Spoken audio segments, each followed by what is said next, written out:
السلام عليكم ورحمة الله وبركاته، يا رب تكونوا بخير. تعالوا بقى النهارده نتكلم كده عن مجموعة أسئلة كده بشوفها سواء في جروبات مثلا أو بتتبعت لي أو حد بيسألني عليها عامة. ناخد كده سؤال ونشوف الإجابة بتاعته إيه.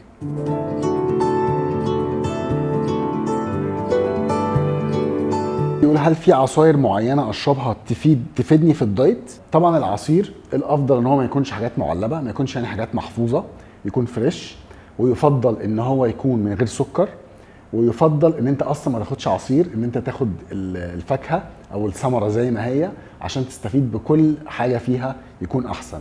العصاير دي احنا بنعملها مع الاطفال، بيكون كده كده سعراتهم عاليه ومعانا مساحه ان انا اقدر ادخل لهم عصاير وحاجات زي كده.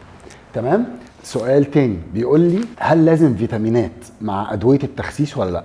الفيتامينات طبعا يفضل ان انت بتكون بتاخد حاجه زي المالتي فيتامين مثلا، عشان في انواع معينه من الدايت زي الكيتو بيفضل ان انا مش يفضل، انت لازم مع الكيتو لو انت عامل كيتو ان انت تاخد البوتاسيوم والمغنيسيوم بشكل سيبريت، بشكل منفصل، لان هو اصلا الكيتو نظام الاكل بتاع الكيتو بيمنعك من الحاجات اللي فيها بوتاسيوم ومغنيسيوم، فهتلاقي نفسك بتاخدهم سيبريت كسبلمنت، حاجات منفصله. طيب لو انا بعمل اي نظام تاني يفضل ان اخد مالتي فيتامين، ويفضل ان انا اخد اوميجا 3، لان الاوميجا 3 مش هقدر ادخل انا مرتين في الاسبوع اكل اسماك دهنيه اللي هي السلمون والسردين والماكريل، فيفضل ان انا اخد الاوميجا 3.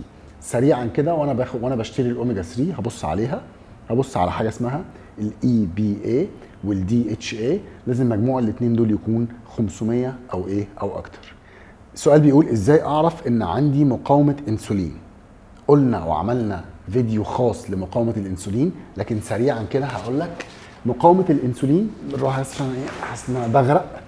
تمام. مقاومه الانسولين ان هي ليها اعراض متشابهه شويه مع حاجات تانية، زي مثلا ان انت بتحس ان انت المجهود قليل، التركيز برضو قليل، تحس ان انت محتاج دايما لحاجات مسكره، تحس ان انت عاوز تنام بعد ما بتاكل، لكن كل ده بيكون متشابه لحاجات تانية.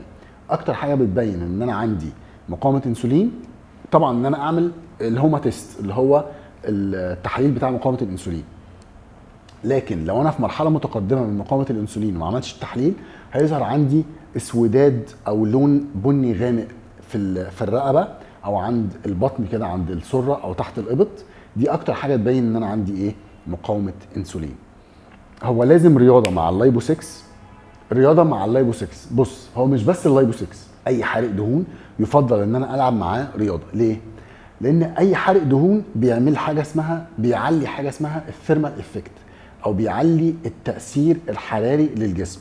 لو انت جربت قبل كده تاخد اي حرق دهون، بعد ما بتاخده بشويه تحس ان في حراره كده في جسمك انت عايز تخرجها. ليه؟ لان هو بيعلي التاثير الحراري بتاع الجسم، فبالتالي انت لو بتلعب رياضه بيكون افضل طبعا. بس في مشكله بقى مع حوارق الدهون، هي بتشتغل مع 50% بس من الناس اللي بيستخدموها. تاني حاجه، لو انت خدت حاجه من حوارق الدهون واشتغلت معاك وخسيت وقعدت فتره ماشي عليها، بعد كده وقفتها، بعد فتره عكيت في الاكل ورجعت تاني زدت، حتى لو خدت حرق دهون تاني هتلاقي نفسك بتقل او بتخس في فتره اطول من الاول. بيحصل مشكله عند معظم الناس اللي بتاخد حوارق دهون، بيحصل عندهم مشكله في الميتابوليزم او في التمثيل الغذائي. هي مش معروفه ايه هي، ومش مش اكسبليند، يعني مش معروفه، لكن بيحصل عندهم مشكله في الحرق. اخر حاجه، ان لو انت عندك قولون عصبي وخدت حاجه من الحاجات اللي هي حرق الدهون دي، هيبهدلك حرفيا، هيسبب لك مشكله جامده جدا، هيعلي عندك قوي الاعراض بتاعه القولون العصبي.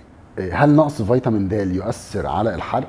فيتامين د بجانب الفوائد الكتير اللي قلنا عليها قبل كده، هو ليه دور في عمليه التمثيل الغذائي. فلو انا عندي عجز في فيتامين د، ممكن يعني بشكل ما هيأثر على التمثيل الغذائي.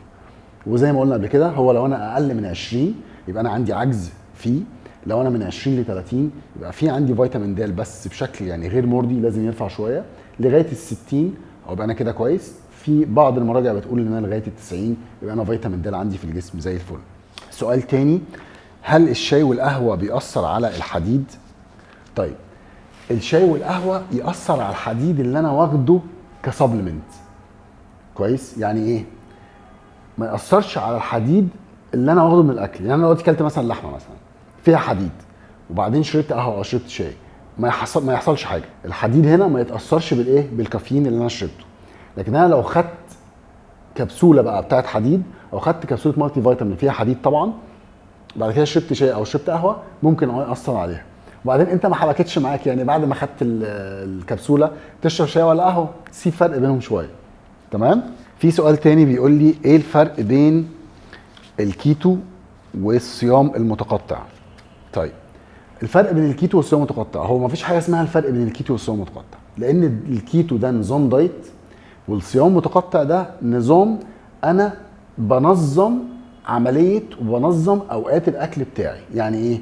يعني انا ممكن اكون عامل كيتو كنظام دايت وادخله جوه، او ادخل الصيام المتقطع جواه، ان انا في ال8 ساعات اللي انا مسموح فيهم بالاكل انا ماشي على نظام الكيتو. وصلت الفكره؟